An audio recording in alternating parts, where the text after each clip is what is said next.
Howdy, howdy, howdy, everybody, and welcome to the World Racing League here at Road America. I'm Austin Knight. I am joined by Daniel Doer, Tyler Maxson in the broadcasting booth, and Xander Clements also in the commentary team tonight here at lovely Elkhart Lake.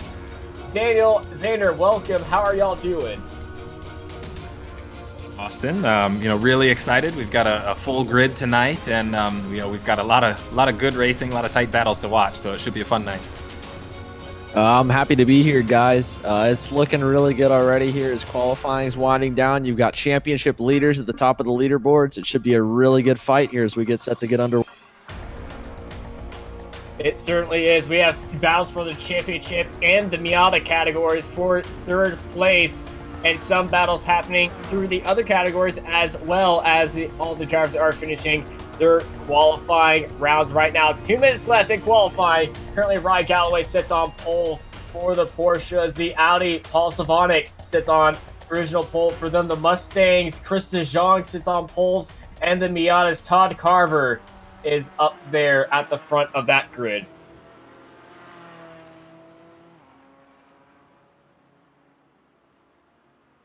Okay, well, I guess as qualifying is running down, Austin.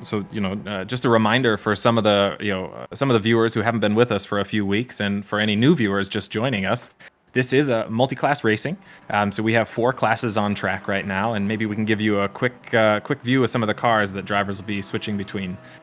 So at the top of our list, we have in yellow, we've got the GTO cars, and so these are the Porsche 718 GT4. They've got a decent amount of aero. They're going to be pretty good in a straight line on this track. Mid-engine cars, so that'll come into play comparing against our GP1 counterpart here. But we've got a lot of good drivers in this class, really duking it out, and so we're looking to see Smith, Peterson, Kundal, Pies, and Galloway all battling for the top of the podium today. In GP1, we have Paul Slavonic and Jordan Musser, who are currently, we're duking it out in this last race. But we do have a couple other players. Brian Zabelski, who is currently sitting 5th in that class, is one of the points leaders as well. This is a front-wheel drive TCR car. A little bit different to drive than some of the others on the grid. It's a little more forgiving in some places, a little less forgiving in others, but definitely one of the more exciting cars for me to drive personally. And I believe, Tyler, I think you have some experience driving that car in real life, right? I do indeed have a little bit of experience driving that car. I mean, just a wee bit, but that is the car that I do drive in real life, and we'll have to say it is definitely forgiving, like you were saying. Yeah, so we'll have to come to you for a little commentary on the strategy for those cars as the race goes on. In GP2, we have the FR500 Mustang. So, that car is, a little bit more power than our bottom class. It's a little bit bigger car, definitely fun to drive. So it's pretty forgiving on the tuning. So it at least from my own experience, it was hard to completely mess up the, getting your setup right. But it needed a little bit here or there to make it feel like my own. But in our last class, GP3, which is, I think, the biggest field we have on the grid tonight, you'll see Todd Carver and Jared Joseph both, fighting for the top step of that class on the season, this week. This car is, lighter, lower power, a lot of mechanical grip, and doesn't have the aero that some of the other higher classes do. So, that class really has to deal with some of the other cars, passing them at high rates of speed on a track like this. Towards the end of the straight, some of the cars are going 40 or 50 miles an hour faster than the Miatas will be. So it should make for some really interesting racing. But I guess, back to you, Austin, from your experience at this track, what do you think are some of the keys to the race? The keys for the race is definitely following the lead pack and getting through the start of the race more cleanly than the other guys, and just trying to get the feel for the race and the pack and how everyone's doing, and a little bit of correction. The Miatas, they're usually the biggest field on the grid. They actually are not this time. The Porsche in the GPO category has 20 cars, and that is the biggest on the grid. Actually, 21 cars. Oh, there's a $1 for the mistake jar for me. We'll keep a tally on that one. I'm pretty sure we're going to be filling that one up for the rest of the night. Yeah. Well, yeah, no, this should be pretty good to look for. So in terms of the race itself, so there is no incident, or sorry, we have an incident count limit starting with the previous race here. So the drivers will get disqualified at 30 incidents, which is quite a lot. But the first 10 incidents are effectively free. At 15, the drivers get a stop and go penalty. So they'll be required to go into the pit and serve that penalty before they're sent back out. And as you increase your incident count, you lose championship points on the season. Xander, I was wondering, could you fill us in a little bit on some of the incident types that we'll be looking for in the race? Yeah, absolutely. So here at Road America, you don't necessarily have the characteristics of a couple of iRacing tracks where you're pushing the limits on so many corners that you may get an off-track 1X incident, which one or two of those every single lap absolutely adds up. Of course, you have your standard car-to-car contacts that could be anywhere from 0 incidents of a minor nudge to a 2 incident point total, and then all the way up to a 4 incident point total. So you could easily do just 4 of those, and you end up at 16 incidents and a drive-through penalty. And with 60 cars coming to the green flag here, even with the spaced out start, as close as the racing is, and what we see is some of these lower horsepower GT and of course our GP classes, very easy to get up to that just off car contact alone.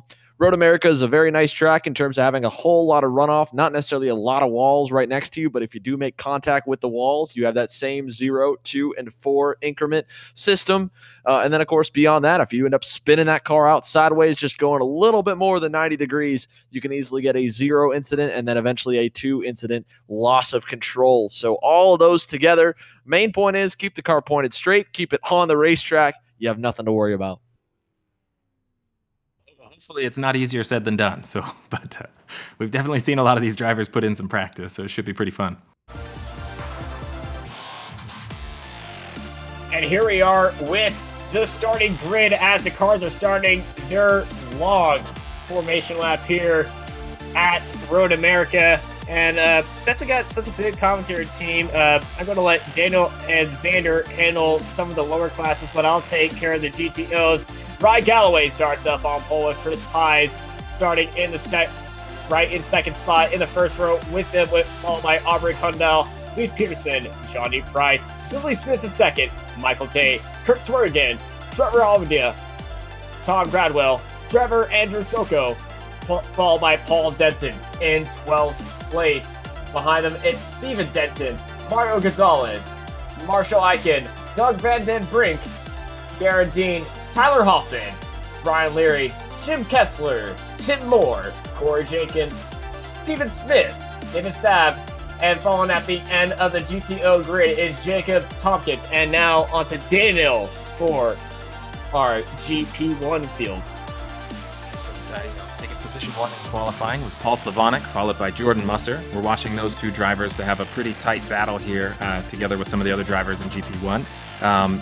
Third and fourth, we got Daniel Sadro and Luis Morga, followed by Brian Sabelski, Horacio Vallejos, Adam Furla, Dave Dasher, Freddie Escano, Andrew Jensen, and lastly, Chris Sarian.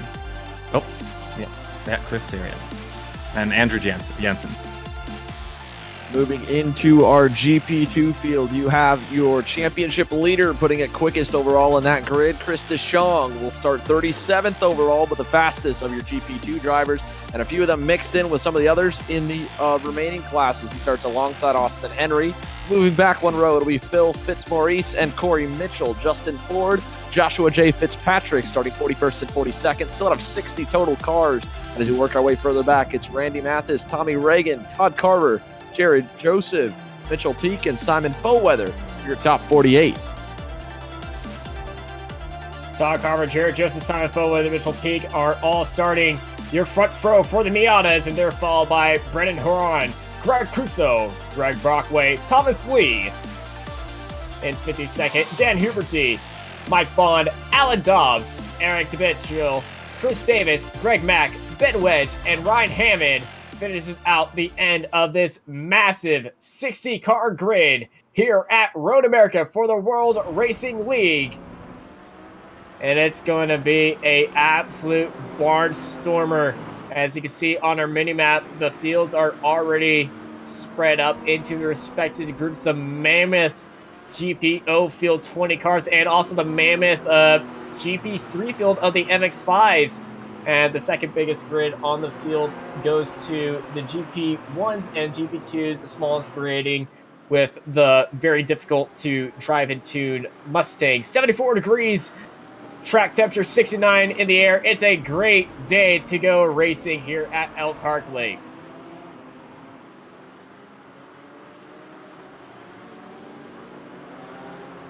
Looks like we've got a pretty cool track temperature and air temperature here. Could you maybe fill us in a little bit on how that'll affect the drivers and some of their strategy later on in the race? Austin?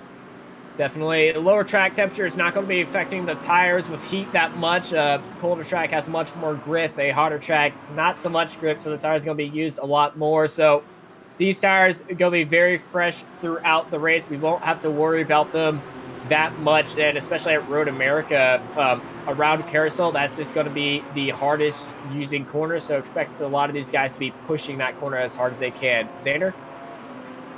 One other thing to keep in mind here, we mentioned that with some of these drivers, especially in the likes of our GP3 class with the MX-5 Cup cars, that the draft is a huge factor and you see a big lead pack. It is not far-fetched to say that we may see that here in the opening couple laps in all 4 divisions. This is a 4+ mile racetrack. We are still not done with the pace lap, of course, but again, with 60 drivers in total, you can go backwards very fast, but truthfully, it's going to be very hard to break away out in front without a whole lot of battling. You have a huge straightaway out of turn number 3 here, and you even have a longer bend all the way to Canada Corner, which we just came out of, and we're coming into the final turn, getting ready for a start here to get tonight underway. Porsche safety car coming onto the front straight, about to start heading in to the pit row. The pace is in Ryan Galloway's hands as the hearts are rising and the revs are rising, because we are going racing here at Road America for the iWRL.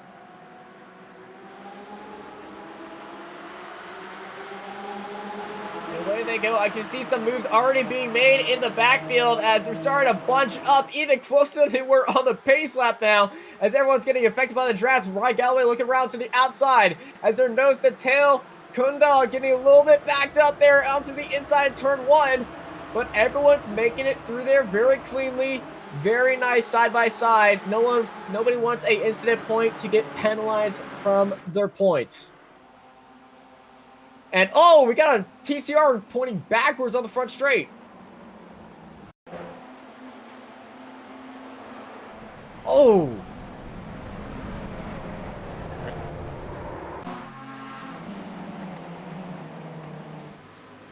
That was Freddie Asokino as the MX-5s are starting down the front straight as well. I believe the Mustang had a bit of a problem, as I see one of them starting behind the entire MX-5 field.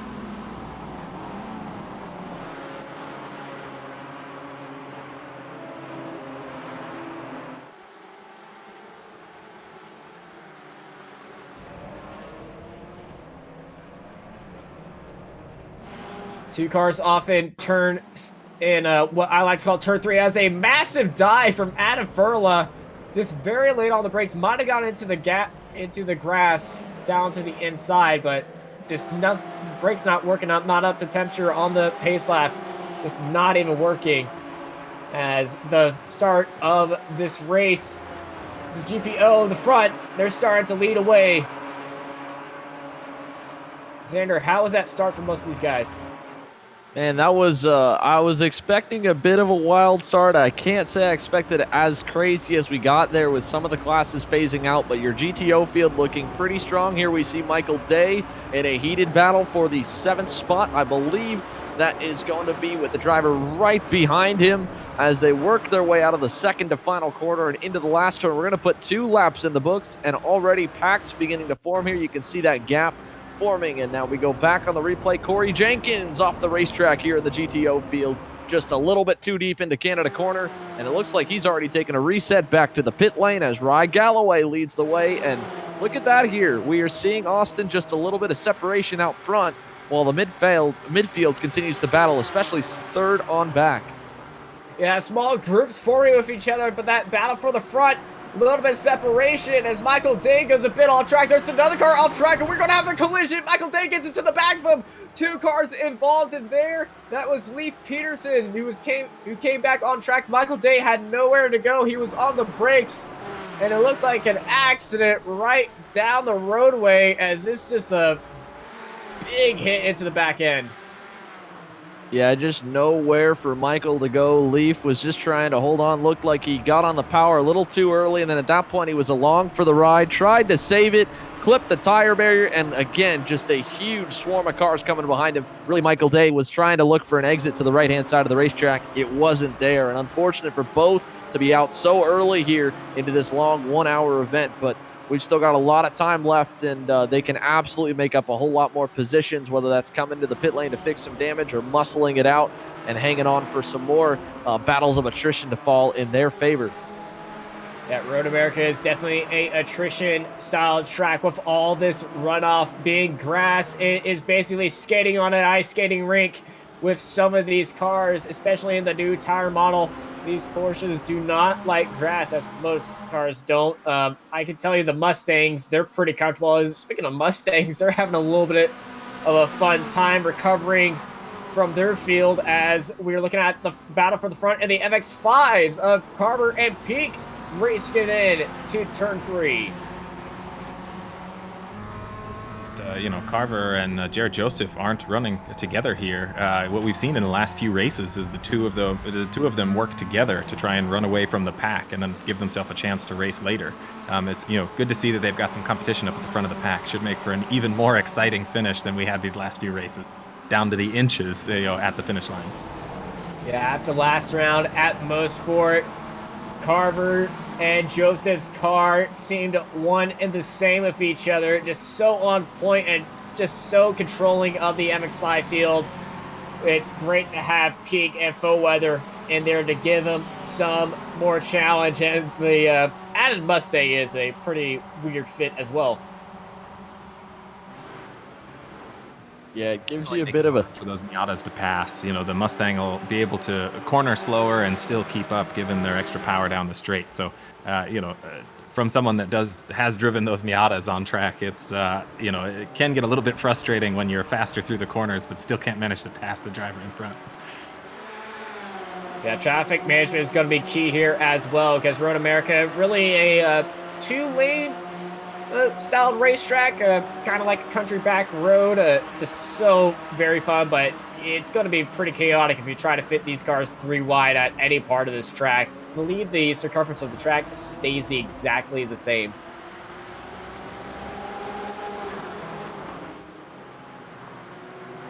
Yeah, that's a great point, Austin. I mean, we are not in the Circuit of the Americas racetrack where we've got a whole lot of room, or any of these other newer modern racetracks may have a little more asphalt runoff and forgiveness. You've got a tight racetrack here, and as Daniel mentioned, with the MX-5s compared to the next class up with the Mustangs and the GP2s, the speed difference is slight. It's just enough where the GP2s should be faster, but your faster GP3 guys might be a little bit annoyed just because they're so much quicker than the back end of the GP2 field. So that's what's so interesting about what we've got here with the iWRL, and what's been so interesting to watch all season is the closeness here between the different mixed classes. You're not seeing a prototype go by at 200 miles an hour and then a GT4 car or even a GT3 Cup car at about 30 miles an hour less. We are seeing some top end differences, but the horsepower difference car to car in terms of that acceleration ratio, you're not seeing it nearly as much, and that's what's just going to make things interesting. And patience play a big factor here tonight as we've got some more carnage on the field. Yeah, Brian Savelski. Sorry, Daniel. Oh, no, that's all right. It's just unfortunate for Brian Sabelski. He's one of the points leaders in the GP1 class. So, seeing him have a little trouble early on in the race, is good for Paul Savanek and Jordan Musser. But, it's nice to have more of the drivers fighting for the podium all race as opposed to, starting off from the back of the pack there. But that's the beauty of sports car racing, as I'm going back on Xander's comment. The closeness between some of these classes. If you look around America, you get a lot of sports car racing series that involve a lot of different cars, and they're always so close to each other, even if they're just separated just by like small details. And that's the beauty of these different classes as we take a look at Kurt Swearingen going slow into turn 1. Got very late on the brakes, and then unfortunately the grass, he got caught onto it, got spun around. And that's the dangers of Road America if you go wide. And turn 1 is one of those places where, you know, the corner is a little bit deceptive in that you've got a bit of an camber finish to it. And, you know, it is a higher speed sweeping corner on this track. But if you're not careful, it's really easy to get on throttle just a little bit early in the Caymans, you know, and cause just a bit of power understeer to run yourself out into the grass. And like you mentioned earlier, especially on the newer tire model, it's a little bit slipperier in the grass. All it takes is just 1 or 2 tires, and you know you're definitely going for a ride. Yeah, the only car here that's not on the new tire model would be the Mustang. So if they can actually venture off just a bit and be able to keep it going straight and not be worried and scared. Like most of these other guys, as we're watching the battle for second, as Ryan Galloway exits through Canada corner, he has already pulled out a 4.1 second gap to the guys behind him. His closest battle, Leif Peterson, once his incident happened, he was kind of thrown off from this pack and created a separation that Galloway needed. Yeah, Rye Galloway has really been turning some, you know, hot sectors in Sector 4 of all places, which is Sector 4, I believe, is running between the kink and the end of Canada corner. And so he's been nearly a second faster than some of the next couple drivers, half second at least to, you know, some of the faster drivers. So, you know, starting to add up. I know during the practice sessions this week, you know, he was consistently at the top of the leaderboard in the GT4 class. So, you know, it's good to see him have another good race after Mid-Ohio, which was, you know, a little rough. There were a few incidents all over the place there, and he unfortunately got caught up in a few of them. Few is more of an understatement. There was a lot. I don't think it was that bad. Wasn't like having you or me out there, Austin. Then there'd be incidents all over. Oh, speaking of an incident, we got a Miata crashing what down happened? the straight. I believe it's the multi-Miata crash. So we got a slow one. He only gets into the grass. Oh. And Ryan Hammond was caught out. He must be furious. I'm expecting a post-race incident between these guys. As, Trevor gets turned around, took a very big slide, might have got tagged by the 53 of Androsco. And yes, he does. Tagged in the braking zone and upset his suspension. And that doesn't mix well. As Chris Pies and Kundal. The Miata! Kundal is turned around by the Miata they were going around. That's a 58 Miata of Chris Davis. And Davis tried to keep it onto the apron. And Aubrey tried to swing it around the outside. Miata's got a bit of understeer right there. And it's gone to the side of him. Power understeer there, but you know, I feel like that's an interesting place where in multi-class racing, you know, you want to make sure that if you're the car being passed, that it doesn't cost you very much time at all. But at the same time, you need to avoid creating spots where you can, you know, influence the race. You know, Xander, you had some thoughts earlier about, you know, kind of the excitement of multi-class racing. You know, what do you do as a driver there? Again, it just really comes down to patience. Like you mentioned a little bit earlier, Daniel, you know, driving an MX-5 Cup car and you get behind some of the Mustangs, the next class up from you, and you may find that you're just a little bit quicker through the corners and they're holding you up. And at the end of the day, what you've got to remember, we're still only just over, 10 minutes into this 1 hour long race. And so even if you're trying to make up, you know, a couple tenths per lap, versus potentially losing 20, 30 seconds off a spin or even more with potential damage, especially for the guys gunning for championships, the best thing you can do is bide your time, just wait. If the guy's respectful, he will probably let you by or at least let you have it if you are able to time that run correctly. And then again, too, you know, you've got to keep an eye in your mirror as well. And the point's just to make passes that you know are going to be safe, especially this early, not push the issue, because when you're not racing in your class, when you've got a lead like Rye Galloway, the last thing you want to do is potentially throw it away just fighting through lap traffic.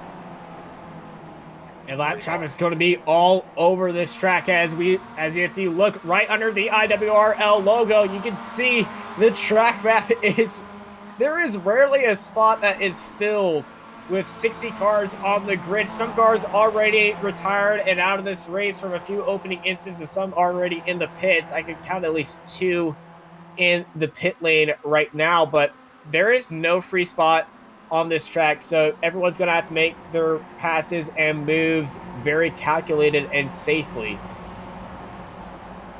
That's a great point, Austin. Honestly, it's a miracle that so many of these drivers were able to clock numerous clean lap times in qualifying. With such a huge racetrack as Road America, you'd think there's going to be plenty of space for everybody, but as we watch here on the track map, as we go back to every single camera view inside the classes right now, watching Doug Van Brink here in a pack of about 4 making their way through the carousel, there is no clean racetrack. There is a couple cars maybe with a 3 to 4 second gap, but beyond that, you're not seeing a lot of separation anywhere.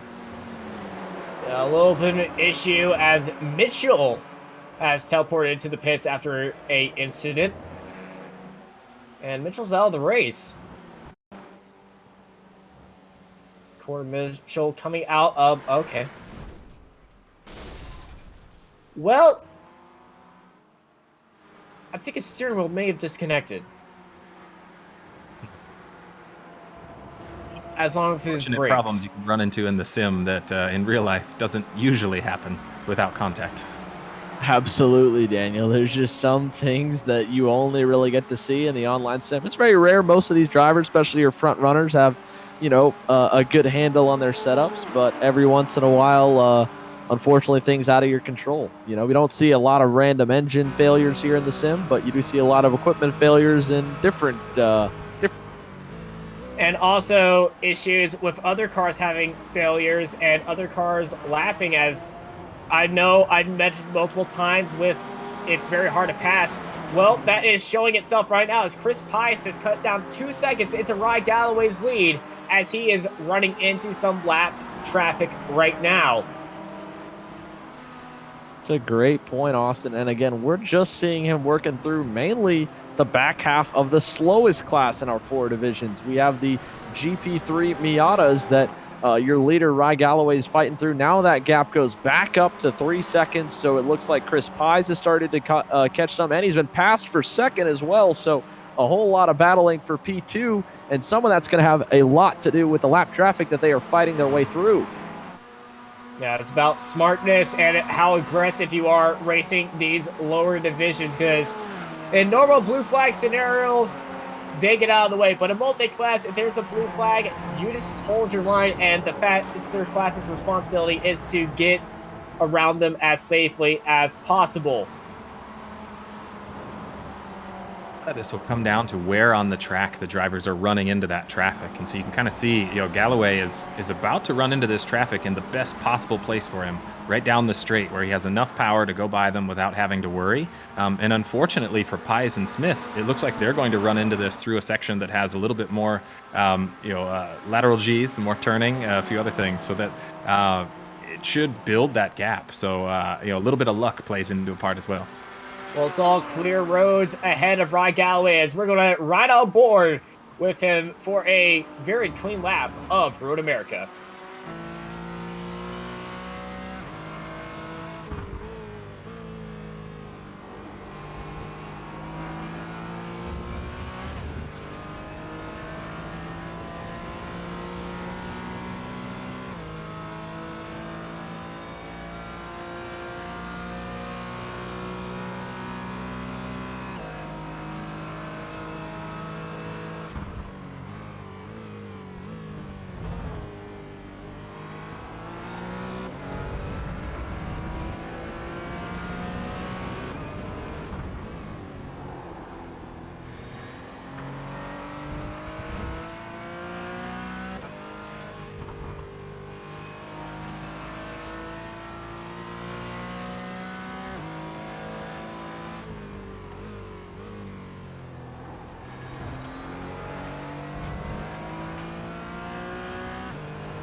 Yeah, wow, and that was a very clean, very fast lap by Rye Galloway. What did you take from that, Xander?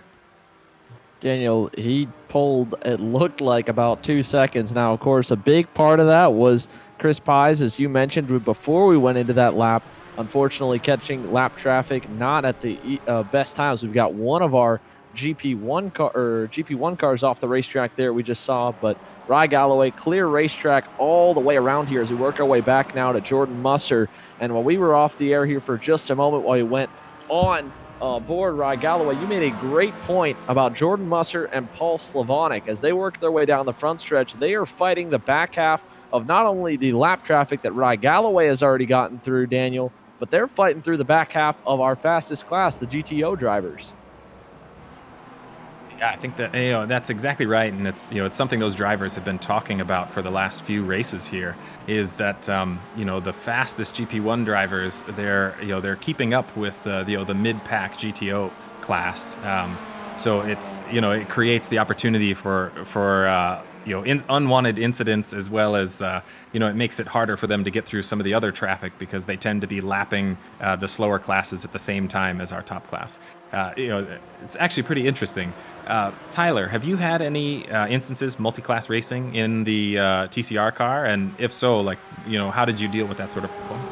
Yeah, we actually do. In the TC America where I race, we have we're 3 different classes out on the racetrack at the exact same time. TCR, TC, which kind of has a similar effect, I guess, to your Mustang field, and then the slowest class, which is the TCA, which is actually the MX-5 that we see here, is actually included in that. So it's very similar to what the TCR guys will be going through, obviously minus the GT4 class for us. But yeah, it's a big challenge whenever you're trying to get through that traffic, just trying to manage it correctly and not losing yourself too much time, but also not putting yourself in any sort of dangerous positions where it can take you out of the race possibly, whether that be by your own mistake or by the mistake of the driver you're lapping.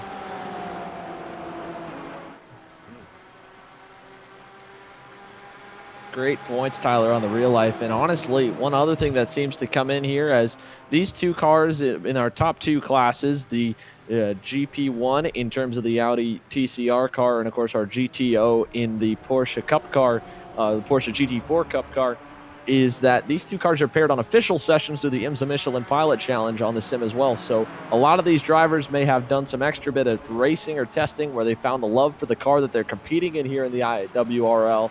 And those 2 cars being run together, I've got a couple races of experience myself solely on the sim. I can't say I'm as accomplished as Tyler on the racetrack, but you can absolutely see the same thing happen in almost all of those races where the fastest drivers on the TCR cars, and not only that are they faster, but they're still faster in some awkward points where it feels like it's not a huge difference car to car. The TCR car, definitely being a front-wheel drive car, is a little bit more forgiving in different parts of the racetrack, and we touched on that a little bit earlier in the broadcast as well while we were on the pace laps, Daniel. I think that's right. What we're finding is not only how much aero each of these cars carry, but also just the power plant arrangement. Is it a front engine rear drive car like the Mustang, or a mid engine rear drive car like the GT4, or in the case of the TCR, that front engine front drive. We've been seeing the drivers in the GT4 class spend a lot of their practice sessions and tuning sessions trying to get the car to rotate just enough and to deal with some of the natural understeer of that platform, whereas in some of the other classes you're trying to dial out oversteer. One of the places where that seems to be most common is in with the Miatas. So each of these cars has its own advantages and disadvantages, and so I like the way you said that, Xander.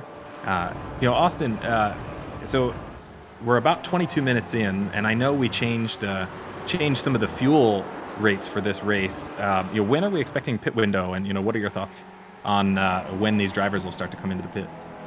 Well, I expect pits to start happening around 30 to 40 minutes.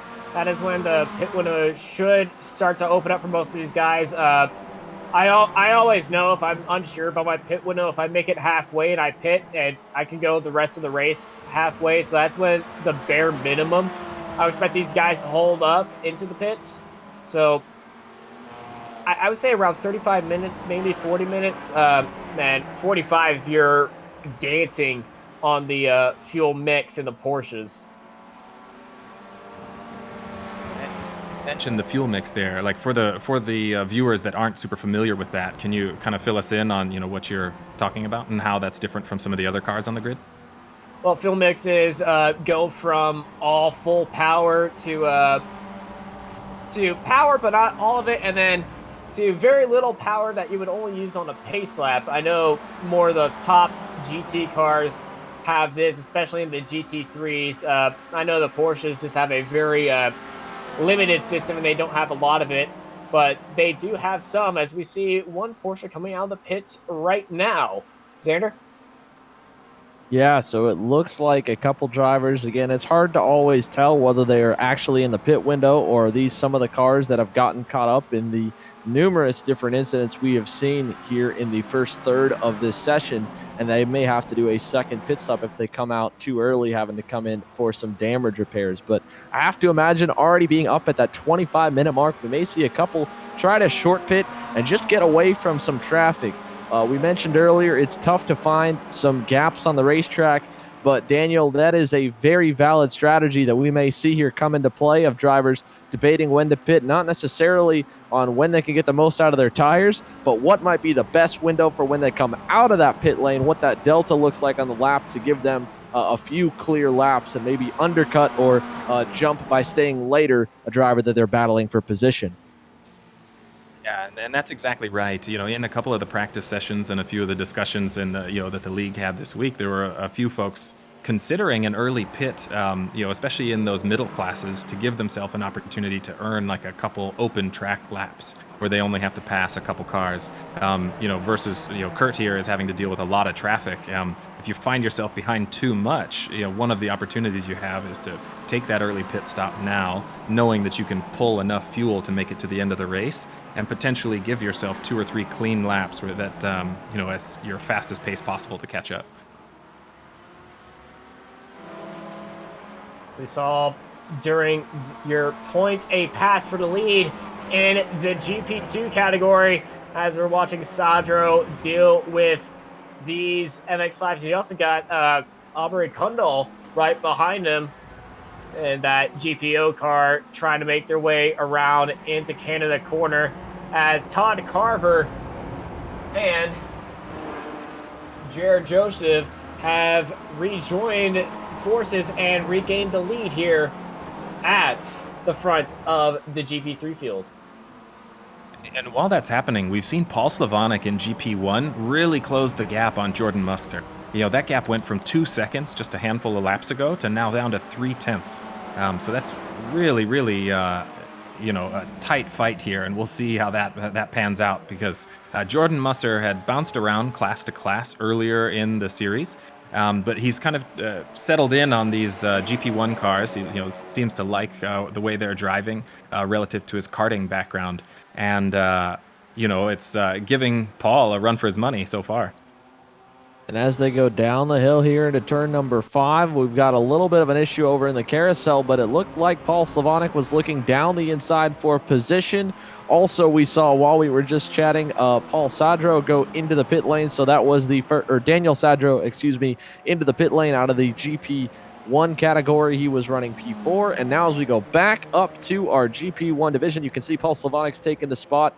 And now we see that they've still got enough of a gap. I can't imagine either one of those two drivers benefiting from jumping the other, but it puts Jordan Musser in the driver's seat in terms of pit stops because he can elect to go whenever Paul Slavonic goes, if he wants to go on the same lap, if he wants to go a lap early, if he wants to go a lap later. He is not showing his hand. It'll be Paul Slavonic, the first of the two to go into the pit lane. So it could put Jordan Musser in a better spot now, Austin, as we see he's fallen a little further back, but still not fully out of reach here in this battle for GP1's top position. Yeah, Muster is still in the draft of Slavonic. It's all about when is he going to go into the pit lane, because we saw P4 in the TCRs actually go into the pit lane as he was in. Sadro was in a massive group of cars, and sometimes if you don't want to pass all these guys, go into the pit, short pit, try to undercut all of them, and they'll not be there because they're all going to be in the pit lane when you're going to be passing them on track. So we might see that happen as, into the wall goes Henry. right as we switched over here to this battle for the lead in GP2. Austin Henry, the Georgia-based driver, had a good run coming out of turn number 6, dropped a wheel and went around. You can see that just stayed, and tank slaps the car on the left-hand side, retaining wall. He has reset to the pit lane already, and that's once again given a big gap here for the lead in GP2. Up Daniel? our GP1 drivers, Luis Morga on the back of Sadro. Sadro already went into the pits. He's starting his climb back up the field. We see Austin Henry's car just sitting on the outside right there, letting these two guys by as they're nose to tail. Sadro, we can take a look at his pace, see where he's going, as some class leaders are now populating the pit lane, as he can. And that is one popular pit lane, honestly. And Sadger is repassing all these guys without the work of doing it on track.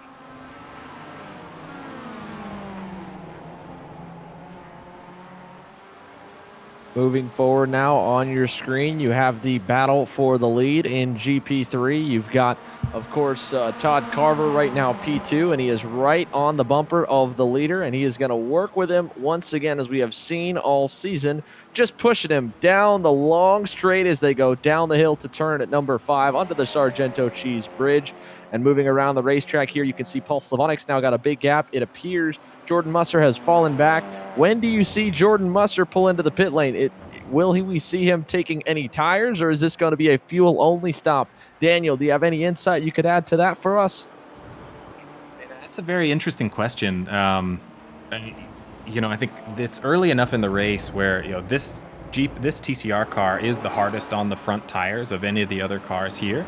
So it can benefit the most from a tire change, right? That front wheel drive car is stopping, accelerating, and turning with the same 2 tires. And over the course of the race, your rear tires really don't get up to temperature very quickly. So, if they were to try and change the rears, there's very little benefit there. So other than fuel and timing when you go in to pick out the optimal amount of fuel, if the drivers, Musser, were to try and pit early here, he might be able to pick up a front tire advantage and gain a few, gain a few laps that are 0.3 to 0.4 of a second quicker, for a few laps while those tires are in their sweet spot, to try and gain some of that time back against Paul. But Paul's been running a pretty clean race here. When you look at the number of off-track incident counts they're running are very low. So I don't know if we're going to see too many mistakes from either of these two. So it'll definitely come down to strategy. I guess Xander, what would you do in that position? If I knew that everyone would be taking tires, Daniel, I would absolutely try and short pit right now if I'm Jordan Musser. You can see on your screen that gap from Paul Slavonic back to Musser. It's not growing exponentially, but it's definitely increasing by a fair margin, and the bleeding is only going to continue if they stay on the same strategy. In my opinion, the best hope scenario that Musser could have is he short pits, gets out, gets some clear racetrack, as we see Slavonic just going around the outside of one driver at the back of your screen while we're focused on Jim Kessler, who runs 7th in the GTO division. The best scenario here for Jordan Musser is Paul Slavonic keeps fighting through traffic. Musser gets clear racetrack after that pit stop and hopefully doesn't have the tires burned off too much in the closing minutes of this race, having a slightly longer second stint. I can't imagine really anything else right now playing into the way for Musser besides that. Although, Austin, do you have any other thoughts you might be able to add? There is one little way, and I like to call it the Grim Reaper way, and that is just waiting for something very unfortunate to happen to Paul Slavonic if you are Musser, either it being a personal mistake or unfortunately another car getting in your way and you two getting collected, because Road America, very dangerous. The one good thing, though, that is for Paul Slavonic is he's in a TCR. He doesn't have to worry about overtaking a lot, but he does have to worry about getting overtaken. But if he does go off track, the front-wheel drive cars are so good at saving the car from going off track. So it's very hard to hurt this car and take it out of the race. These cars are kind of built like tanks. Daniel? Yeah. And on that topic, I had a chance to chat with Paul in one of the practices we ran earlier this last week. Just to hear a little bit about how he thinks about driving this car and what he does to be as fast as he is. And the number one thing that he had talked about was that this is really a momentum car. That's the way he says it drives. So he finds that he brakes a little bit earlier than some of the other drivers on prepping for a few corners, tries to roll that apex speed, and really tries to keep the car under control so we can get on power early and really carry that out down the next straight. Now that doesn't have much to do with your original question around these cars being really tough to deal with, but the way he sees it is if you try and put yourself in a situation to minimize the frequency of those mistakes, it really helps add speed. Helps make it easier to add speed as you continue on. But yeah, I've heard these cars are pretty tough and easy to deal with people trying to door you off track. Tyler, what are your thoughts on that, since you've definitely had a run-in or two with that? Yeah, it's definitely a difficult thing to manage, and I mean, it's one of the toughest things about being one of the faster classes out on the racetrack is that, you can have so many different things go wrong for you very, very quickly, and that's just part of what you have to manage as being one of the faster multi-class cars out there. That's a great point, Tyler. One other thing that, as you mentioned, Paul Slavonic's driving style, Daniel, with him backing up the apex of those corners, not necessarily barreling it in as deep, along with the fact that appears to be paying off for him in terms of raw pace, that saves those front tires. You brought up a great point earlier that with the TCR car, the rear tires don't get a whole lot of work. The front tires are doing double the work of every other car on the racetrack as they're accelerating and slowing the car down as well. So when you can minimize at least one half of that scenario, you can save your equipment. And that could be a little bit of a factor as why we're seeing the end of the first stint here, Paul Slavonic having such an edge over Jordan Musser. That gap went down for just a second, but don't pay too much mind to that right now. They are just fighting through traffic. What we've seen so far over the long run of this race is the lap times fall in the favor of Slavonic. Now let's move around the racetrack here as we are and continue to watch some of the other battles that we've got going on. There's not much going on in GTO with Rye Galloway, but as we're watching this group of four here, a complete mix of a couple in the different classes. Luis Morga in the number 57 GP2 division. He's got, I believe, one driver right behind him. That looks to be Daniel Padro right on his tail as they work their way through the bend. Can you confirm that for me, Austin? That would be correct. Daniel Sadro. My apologies there to Sadro. Padro is definitely not his name, but Daniel Sadro there. But a good recovery. Appreciate that, Austin. Yeah, you made me stumble. I was like, I see a Sadro. Did he mean Sadro or Padro? We can put that in the mistake jar there. We're 1-1 on tonight. We just got to get Daniel to slip up at one point, get him to talk a little more and make a mistake. Daniel, what? Oh, Daniel's already started the mistake jar. What I find is the more I talk, the more likely I am to make a mistake. So I'm just going to let you guys do the talking, and it's just. No. I think we actually did pretty good today. We had a few comments after the last broadcast. There were a couple names that we mispronounced. I think there were fewer of them this time. Hopefully by the end of the season, we won't have to deal with that. But as we're watching for the battle for 8th, no, that's not a battle for 8th. Is that? That's Slavonic trying to overtake some of the mid pack of the GT4 class. What we're seeing there is Jim Kessler in 8th in GTO. We've got GP3 with one driver there, and Paul Slavonic, the race leader, cutting his way through in GP1. So that is a huge gaggle of 3 different classes, and again, a perfect representation of what we see here. Paul Slavonic definitely looks to be a little bit quicker on lap charts from Jim Kessler, but as soon as he caught him, the momentum he had just didn't time the run perfectly, and then Kessler, having a slightly faster race car, powered out as they were both having to check up a little bit, go off the standard racing line to get around that GP3 MX5 Cup car. Now it's going to be a little easier as they work their way down the front stretch here, Austin, but again, this is where as the race drags on, it gets even tougher and tougher when you're trying to work your way through the back half of the class just above you in mixed class racing where the speeds are so close. Yeah, ever approaching the 40-minute mark where I'm expecting the GPOs to start heading into the pit lane because most of the lower classes have already just made their pit stops. the GPO field has not made their pit stop yet. And through these turns, it's going to be very difficult as we're seeing Tom Gradwell looking up the inside of one of the MX-5s, and he can't really get around them. But Chris Pies, you can just see the speed difference between these two. I know he's a bit off track, and oh! Tom got tagged hard. He got sent around the track, and there's another collision in the kink. More contact everywhere here. We're trying to find and just keep up with everything. It's very tough with 60 cars. Tyler's doing a fantastic job right now, switching the cameras around. We're focused on Paul Denton. And now let's go to the instant replay here, see what happened. Take us through it all. Well, Tom was just trying to get past the MX-5, and then the 14 of Chris, he gets into him, and then the MX-5s behind him decide to brake check, expecting Tom to just stay there, and he gets tagged by another GPO car.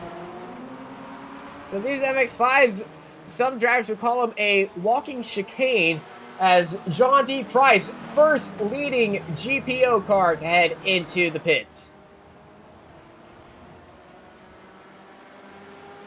Exciting.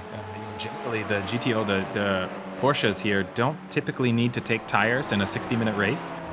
So we should see essentially all the drivers just optimizing for fuel, but we'll be watching those pit times, especially in time in their pit box as well, to try and let you guys know what the strategy choices of some of these drivers are. Absolutely, Daniel. Great point there. The best point that we're going to get to see is where our fourth place driver in the GTO category, John Price, comes out. It looked like he had a pretty big gap behind to Trevor Aweda. Of course, Trevor was involved in an incident earlier on in the race, although I can't say a whole lot of drivers have been completely scot-free. We're seeing a handful more here. Oh, big contact. That was with Jim Kessler getting by one of the GP3 cars. That MX-5 hit the wall so hard that I felt it down here in the state of Texas. Wow, that was a hit. Don't believe that was Ben Wedge, though, involved in that hit. But that was a massive hit. It looked like Jim Kessler got into the side of a car as he was splitting them. And it looked like that Miata just wanted to go into the pit lane or something, because he was not leaving the room. And Jim was just holding the inside of the car. And it was the black GPO as Eric just gets body slammed into the wall. And the black GTO car got into the back of Eric. He wanted to make it 3 wide, and that's what happens if you try to make it 3 wide at Road America.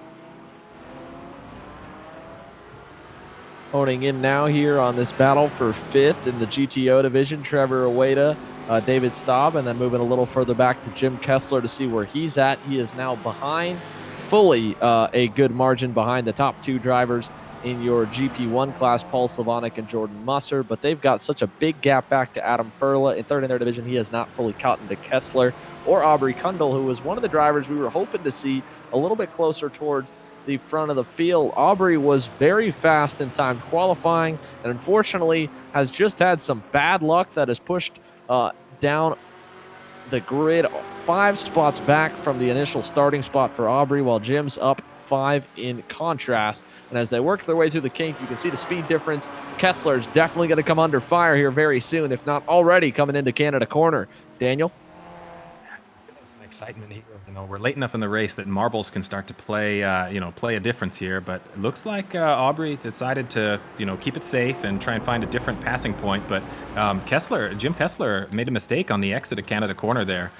So as they line up, Aubrey is going to have the inside line, or the choice of line, coming into the corner, the last corner on the track leading up to the front straight.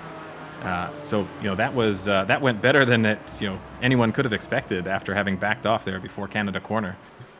Were we able to see what happened to Jim Kessler? Did he just lock up the brakes a little bit and have to recover?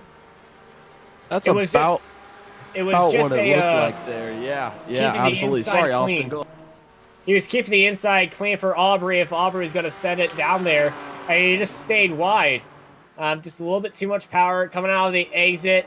And just understeered out of that corner.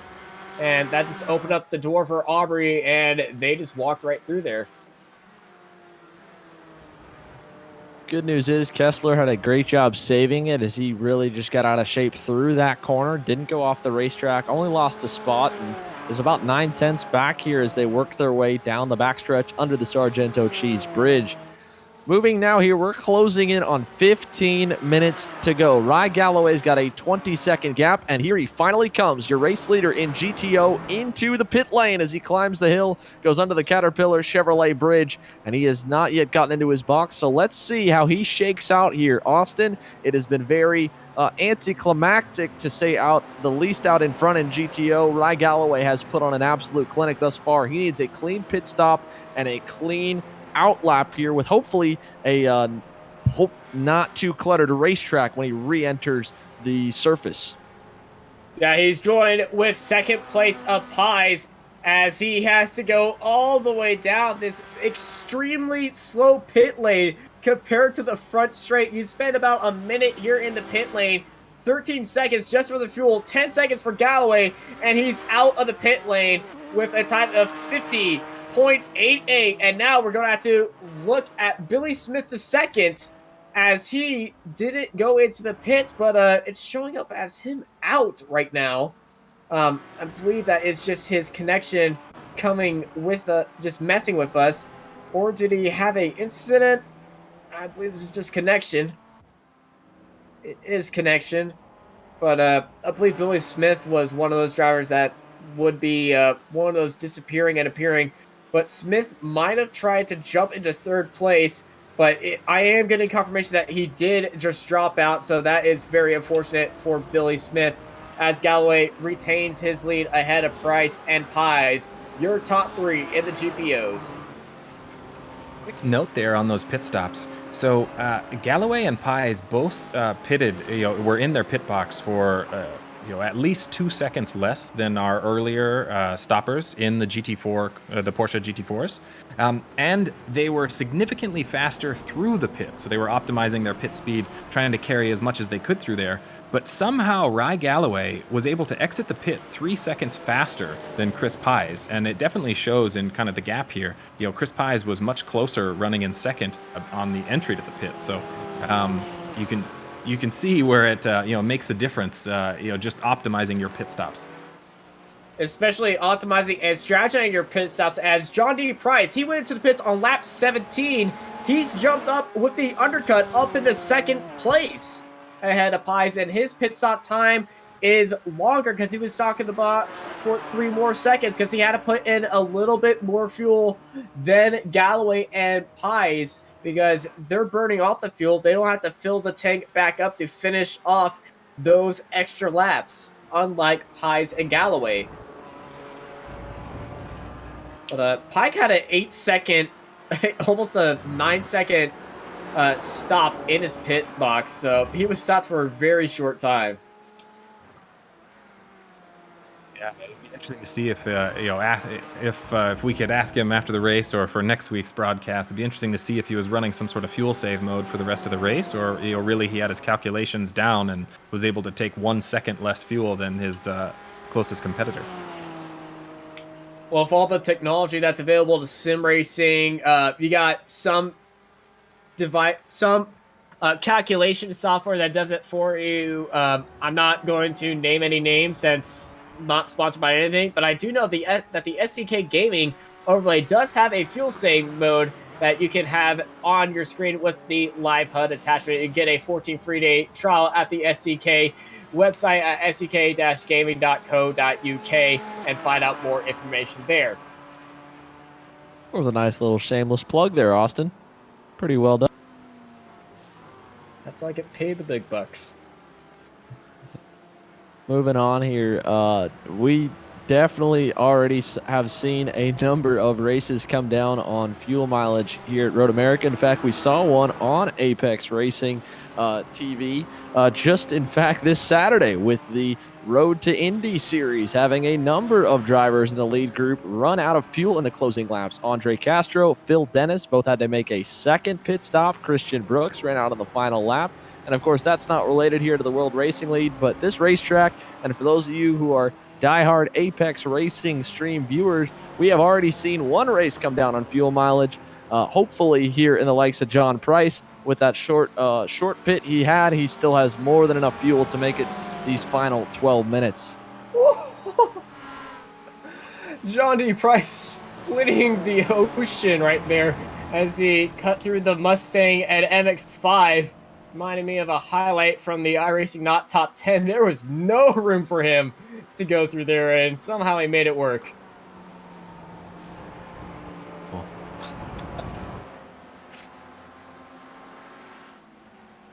While we were chatting here about pit strategy, we did see Jared Joseph, who move up from P3 into P2 in the GP3 class.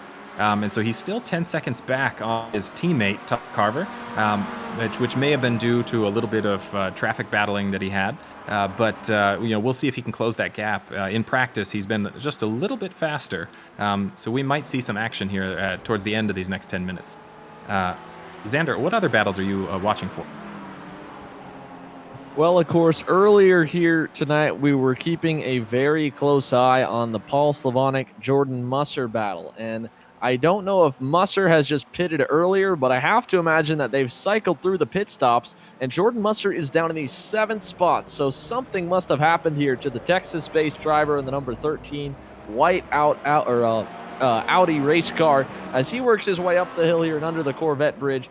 Jordan Musser is way further back than the top 2 spots where we saw him earlier. Now, that run order in the GP1 class has Adam Furla in P2 and a huge lead for Paul Slavonic with a number of actually 7 GTO cars from 6th place to 12th in the GTO class, separating 1st and 2nd in GP1, and he just put another one back as Paul Slavonic works its way back on by Aubrey Kundal, move him to 5th overall. That is phenomenal. Slavonic is a machine, honestly. Daniel was talking to him earlier, and the guy's just on another level. There's no other reason why he is sitting 7th overall ahead of the entire field, just on a completely different level than these guys. Daniel? Yeah, to that note, there was another series that announced one of their partnerships with their sponsor to do a Pro-Am race this coming weekend, and Paul Slavonic was selected as one of the drivers to represent SCCA in that series. So definitely someone who put in his time on the sim, works really hard, and is fun to chat with as well. Speaking of chatting, hopefully we will get a chat with him and the rest of our class leaders today after the race. Always a great time to look forward to after the race here on Apex Racing TV, where we get to chat to some of these drivers. They get to talk about their races and some experience that they've had, as that's a car off the track. That is Develski. Oh, no. Yeah, we're having a little bit of difficulty for those drivers running in the back of the middle of the pack. Both Sabelski and Musser are both front runners in that class, so surprising to see them have issues running through traffic. Looks like he just got a little wide on the entry to 1, locked up, and ended up in the dirt. Absolutely. Well, we've talked about it, Daniel. It's been a battle of attrition, and it's now coming down to crunch time. You can see the gaps on your screen. Adam Furla is way back from race leader Paul Slavonic, but this podium battle between Adam Furla, Daniel Sadro, and Luis Morga in the GP1 division is far from over, and it is cluttered all throughout with traffic. You have 15th place in GTO that we're watching Doug Van Brink. You have Michael Day along in this kind of gaggle going through the carousel. It is a huge pack, probably 10 cars deep, if not more, of all 4 classes represented here in this group. Some damaged MX-5 Cup cars there down on the way inside as they go 3 abreast through the kink here. Austin, this is wild stuff. This is wild and getting a little bit out of comfort zone. Sure, the kink might be the widest part of the track in theory, but still taking it 3 wide is unheard of. Speaking of 3 wide, we almost did it again as Krista Shong almost brought it 3 wide and went almost side by side with the 46 GPO of Billy Smith II, who is back after his sim crashed. Yeah, and it looks like that battle for 2, 3, and 4 that you had mentioned earlier, Xander. It's a gaggle of cars that they had to work their way through, and looks like Sadro and Morga still have a couple more to go.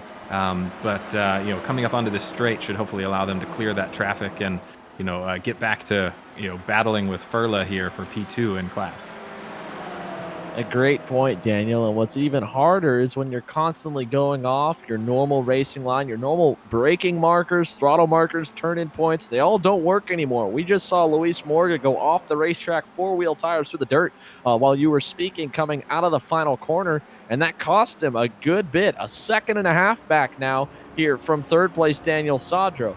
Now looking here at our race leader overall, Rye Galloway, he's still got a lot of traffic to work his way through.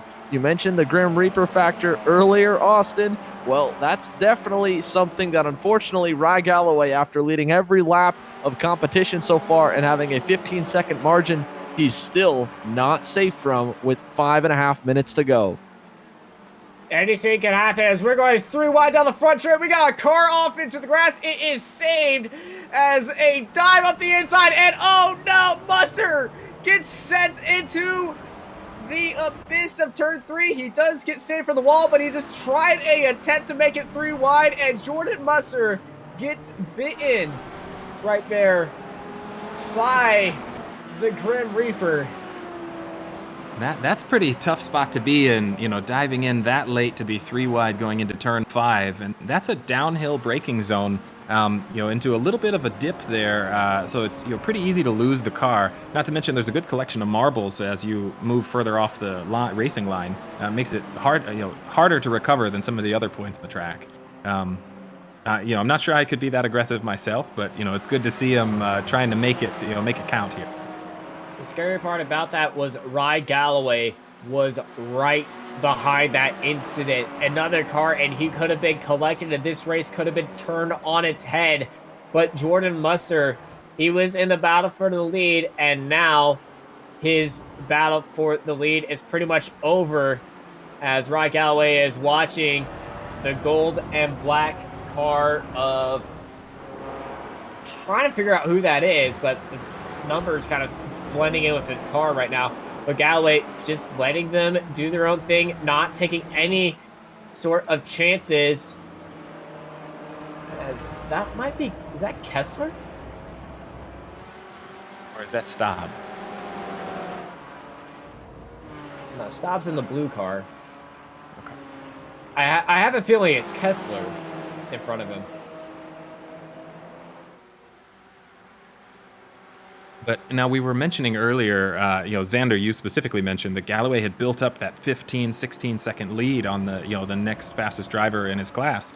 When that incident happened coming into turn 5 with Musser and the GT4 car, we saw that gap, crush down another 5-10 seconds. So you can definitely see where, Rye Galloway is trying to minimize the likelihood that he has one of those unfortunate incidents that you and Austin had mentioned.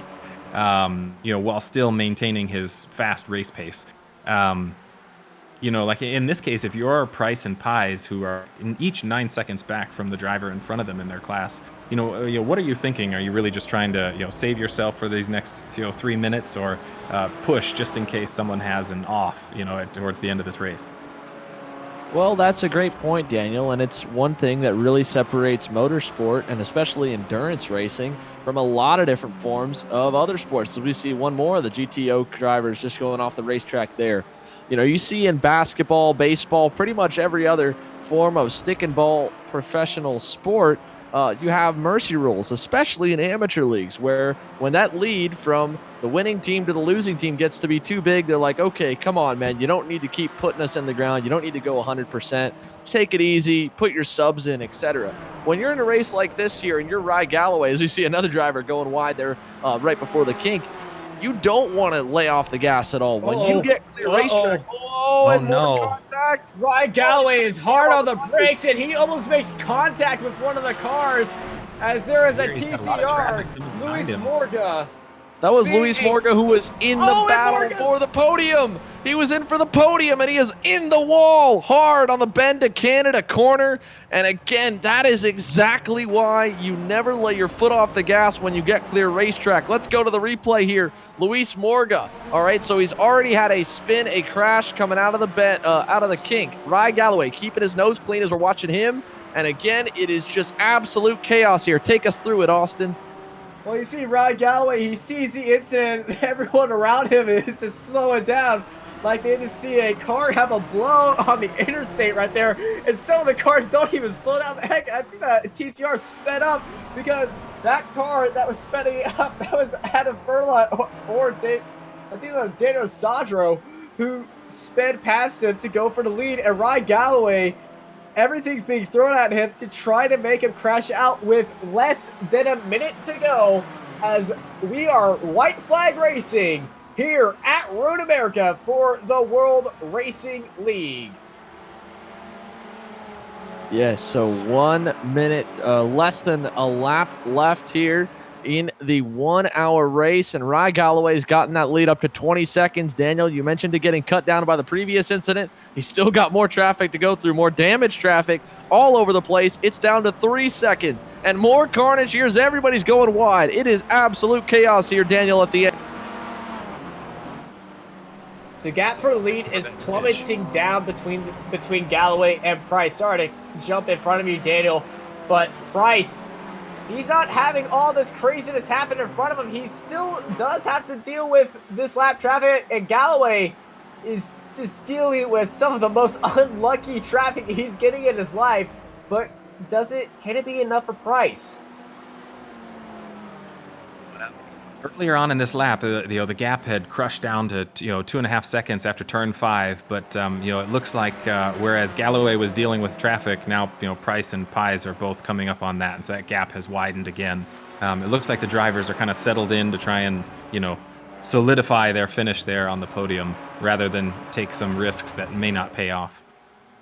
As Galloway goes up onto the inside for a clean track ahead of him going into Canada corner. Just a few more quarters left for Ryan Galloway to take a very commanding, almost a very crazy victory, but I would just say commanding and dominating race win here today as Ryan Galloway goes down the front straight and up the hill as he takes the win for the World Racing League race here at Road America. Do we have any other battles that are looking to, finish up in an exciting way? Looks like Staben and Drusko might be. Oh no. We do have the battle for the last podium spot in the MX5s and GP3 between Peak and Huron. Xander? This is a good fight here, and again, the draft is a big factor in the MX5s, although it looks like Huron's going to really need to get a monster launch out of the final corner if he wants to try something. You can see Mitchell Peak thought about defending. Now he goes in a little deep. He missed the apex there in the final corner, but it won't be enough. That 3-car length gap should hold. And let's go through the rest of the results as the drivers continue to cross the line. Paul Slavonic has taken a nice victory here in the GP1 class, and it was a good fight for Adam Furla and Daniel Sadro. And at the line here in the GP3s, it was Mitchell Peak holding on to get that final podium position. Daniel, can you take us through the rest of the results I might have missed? So let's see here. So it looks like, we had Chris DeShong and, wrong way. I'm actually having an issue. I'm not seeing what's on the screen at the moment. I may have frozen out. Well, thankfully, it was at the end of the race because we had you for all the races. Paul Slavonic finally comes ahead across the line, a whole 44 seconds ahead of Furla behind him. As Chris DeShong leading out the field, he has 2 damaged cars ahead of him. There's a TCR that goes off. Chris is going to be like, thank you, I don't have to worry about you now.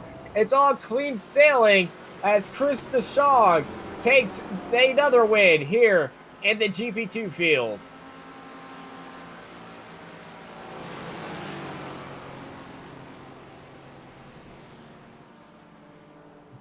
An ecstatic Chris DeShong there throwing some slaloms down the front straightaway for everyone watching online.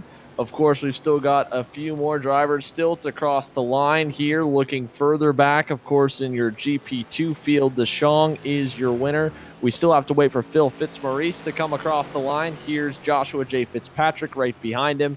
So they both have now completed their run here. Fitzpatrick P3, Fitzmaurice P2. That's your podium in our third overall class, the GP2s with the Mustangs. And then here we have Michael Day, one of the final drivers coming across the line. He has had a really good recovery run overall to come across 11th in class after we saw the carnage he had early on in this one. So a P11 run for Michael Day. He hangs in there and has been solid here. We were looking for a little more. I'm sure he was as well, but sometimes the luck just doesn't go your way in the early chaos. Austin?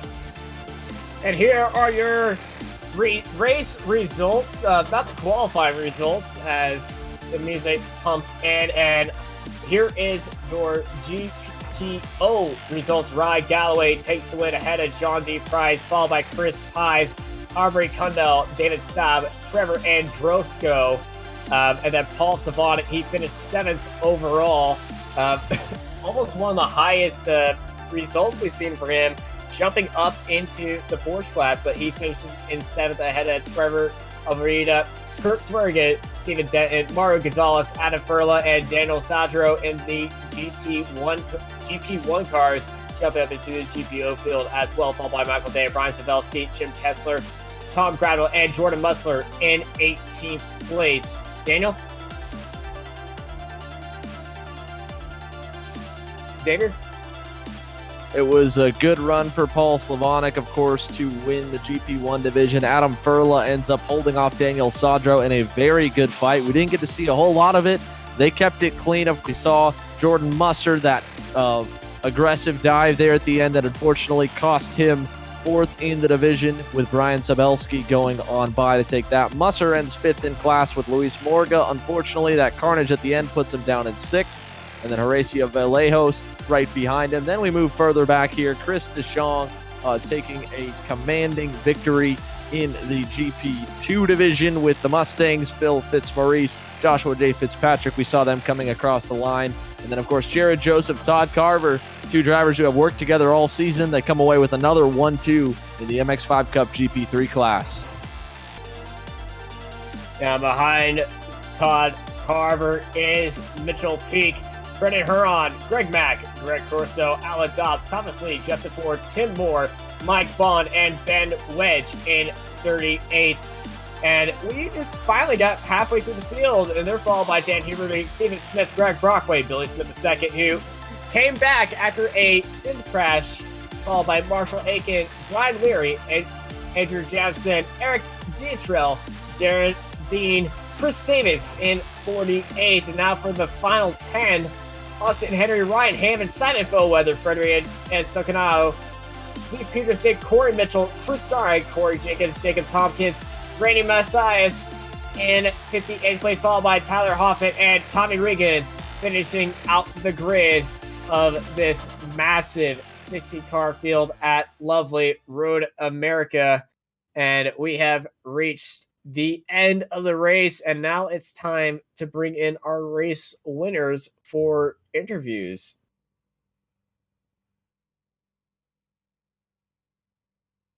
As when I can find Ryan Galloway, I will do that. But I know who is always here on time, and that will be Chris DeShong. Howdy, Chris. How are you doing? Good. How are you doing tonight, guys? Oh, we're doing just fantastic. And I believe you're going to be doing fantastic as well, because you took a very commanding lead and commanding win in your red, white, and blue Mustang today. Thank you guys very much. Honestly, I was not the fastest car tonight. That was, in my opinion, Austin.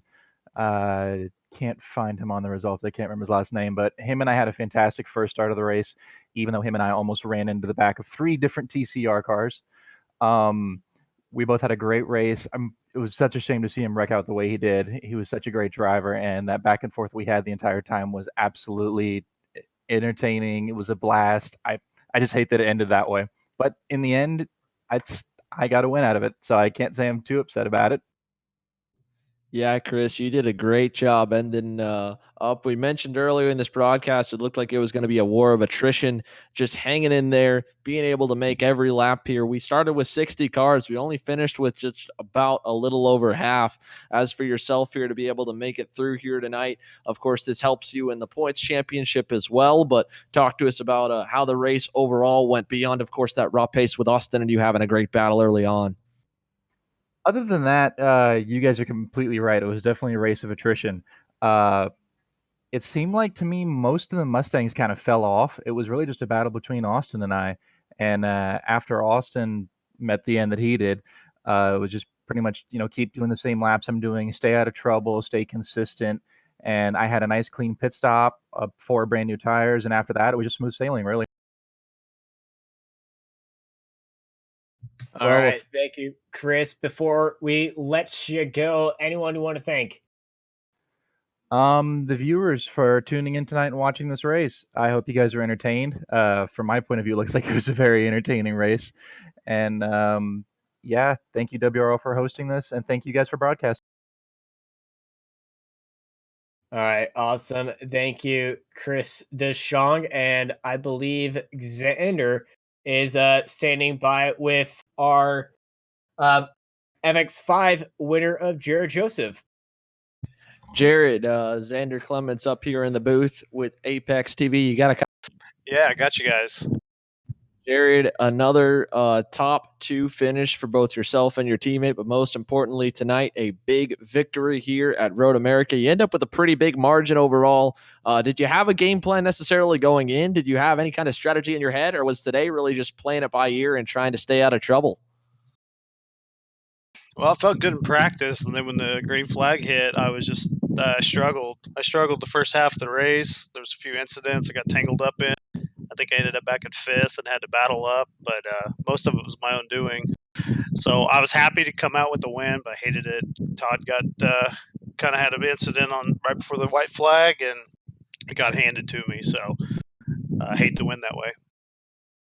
Either way, though, Jared, still a great run on your end to come back through the field. As you mentioned, a lot of incidents on your end, but you guys definitely were not the only 2 ones to meet some crazy ends. We even saw there very late in the race in the other classes as well have some issues there at the end of this one. Of course, this does a great job for both of you in the season-long championship here coming out of Road America.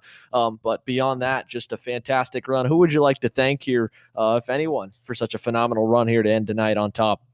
I always want to thank my wife for letting me do this and play in the evenings, and especially to Todd for all the practice and helping me get faster. And like I said, just bummed for him tonight, but I guess I'll take it. Awesome. Well, either way there, Jared, of course, a good shout out, and we're always happy to have you here racing with the World Racing League, and we appreciate you putting on a good show here, especially coming back through the field at the end on Apex Racing TV. Congratulations, bud. All right, thank you guys. And now moving ahead here, back up to our GP1 class race winner. It is Paul Slavonic, and he is standing by with Austin. Howdy, Paul. How you doing? Hey, doing well. How are you guys? Oh, we're doing just fantastic up here in the booth. So, P1, Road America. Oh, wait, no, not P1 at Road America. Yeah, it is P1 at Road America, just GP1, not G. I'm getting words confused. It's all right. You can still say P1 because it is first. It is P1. It is P1. I just got the class confused. Well, there's my $1 to the mess up jar. Hey, it's okay. It happens to everyone. Yeah. Well, the ending lap of that race was kind of hair raising for you, wasn't it? Yeah, it's one of those things where there's a GT4 coming up behind me. It's a last lap. Part of me is saying just let him go, but the other part of me is saying no, I don't let anyone go because I'm the leader. He needs to respect that. And at the same, so it was like a battle of egos going on inside my head. But he ultimately backed off and everything. And I was clicking on my F3 to see if there was anyone for him to even fight for if he got past me, and there wasn't. So I think we both kind of had a mutual thought at the same time, and then he backed off, which worked out. Yeah, you finished 7th overall, which I believe is one of your higher finishes in the overall race as a GP1 in the GPO field. I didn't know whether to be more proud of you taking the win or finishing at the top 10 overall. One of these days, I want to get the overall win.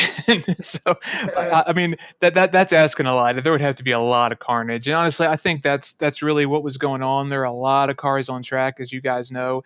And normally we give a 5-second gap at the start of a race. I decided to give everyone a 10-second gap, and we still caught up to the back of them. So it's just a lot of stuff with the GTO class and whatnot. So I was just glad, other than my own stupid mistake at lap 1, turn 1, I was just glad to be able to stay out of the trouble. Well, congrats on another win. And before we let you go, anyone you want to thank? I'll just I lost my words. WRL for hosting the series. Steve Ray for kind of officiating everything, making all this work out for everyone, and you guys for giving us the show, being able to give us a broadcast so we can show it to all of our families and. Indeed. Well, thank you, man. And you have a very nice night. And on to Xander with our next driver. Yeah, I believe I've got Chris Pies, who ended up P3 overall in our GTO category. We don't have Rye Galloway at the moment, but we do have a podium finisher. Chris, do you have a copy? Xander Clements up in the. Hi, Xander. Yes, I hear you loud and clear. Hey, Chris, you ended up with an up and down race. Of course, you ended up pitting on the same strategy as Rye Galloway. And at the end, the gaps were just going all over the place for everybody as we saw desperation come into play amongst all classes, in between the classes as drivers were going by trying to manage the time. Talk to us about how your race went, especially in the closing laps there as things got a little bit crazy. Yeah, it was super competitive at the beginning. I think there were like four of us, pretty nose to tail for a long time. But man, Rye, he's just fast. He likes this track. He took off, and there was no seeing him again. I was hoping traffic might work in my advantage and gain some time back, but that didn't seem to happen. I seemed to catch every Miata on Apex, and it was a little slower than I'd like, but overall, I was pretty happy with my race. I didn't set a wheel wrong. I had decent pace, was pretty consistent. But kudos to Rye and Price at the front. I mean, those guys they're definitely quick, and they definitely deserve 1 and 2. Yeah, absolutely. Either way, still a phenomenal drive to end up with a P3. That's, of course, some solid points to add to your championship total. It's going to tighten up just a slight bit with Rye being as fast as he was here tonight. It should make things interesting as we continue to roll on here with the season. But nonetheless, a great run for you, Chris, as you look towards that. Has that been weighing on your mind any bit here as we get later and later on into this championship with the World Racing League? The fact that you've got that point lead in the back of your mind, especially working through all the traffic that you have to each race? When I'm in the race car and when I take the race, I try to treat every race as its own individual thing. So I don't think about the points when I'm in the car, but in between races, yeah, I kind of look and get an idea of where I need to be and what I'm aiming for. So I've got a goal in mind, but all bets are off once you get in the car. I tell myself I'm going to stay clean and keep my nose clean and minimize my incidents. And then, you put a car in front of me and a car behind me and that goes out the window and I just want to race. So it'll definitely be fun. I hope we can put on a good show for you guys and anybody watching. And I hope it's half as fun as what it is out there because it's a blast. Yeah, at the end of the day, man, racers at heart want to race, and you did a great job. As you mentioned, it was absolutely a show for all of us to call here. Austin, Daniel, Tyler, and myself here in the booth. Before we let you go, though, is there anyone you'd like to thank here while we got you live on the stream? I'd like to thank obviously my family, and I also want to give a thanks to Steve. I mean, without Stevie, this wouldn't exist. He's done a great job, and I mean, this has grown into what it is. It's unbelievable that we're pulling this many folks for every single race, and what an amazing time to be able to keep on racing in these weird times in the world, and at least have some fun. Absolutely, Chris. Well, congratulations there. P3 run, a solid day to end and add on to your championship total, and we roll on to the next. Thanks, Andrew. Moving on now, Austin. I believe we've got one more Actually- interview here. Actually, we've actually hit our time limit for the day, so unfortunately we can't get the final interview in there, but we're going to have to wrap up for our Road America broadcast. Daniel, how was that race, man? It was everything we were expecting, and that there was going to be a lot of action. You know, we had a lot of multi-class challenges at different points of the track, but you know, in a few places there were you know, given the amount of practice drivers had, there's a few more incidents than we were expecting, and a little bit more randomness thrown into the mix. So you know, it wasn't perfectly predictable, and I think it made it real exciting. You know, what are your guys' thoughts? Truth be told, Daniel, I think we got a little bit more than what we even bargained for with this one. I definitely would have expected some carnage here and there, and of course with an endurance race you think that may go down a little bit, but at the end of the day we had 60 plus cars take the green here. This was gonna be a little bit of controlled chaos and navigating that, and of course when we got down to the end of the race we saw some desperation moves across the board, and really not necessarily out of total desperation as well. They were just trying to make sure they wouldn't lose 3 or 4 seconds, because in those closing laps you don't have time to get that time back. So overall it was definitely a good show for my end. I had a blast up here in the booth with both of you guys, and Austin, I thought today's race was definitely a little crazy, but it was still a fantastic run, and of course a great turnout. 60 drivers, a ton of viewers here on the live stream here for the World Racing League. It's got to be a successful night here. It definitely will go down as one of the most successful races we've had here for the WRL, and excitement on track, viewership, chaos, etc., etc., etc. Word, adjective, and wow, what a race. Thank you everybody for watching here on Apex Racing TV. I've been joined by Daniel Doer, Xander Clemens, and Tyler Maxson up here in the booth. And I'm Austin Knight, and I hope y'all have a good night.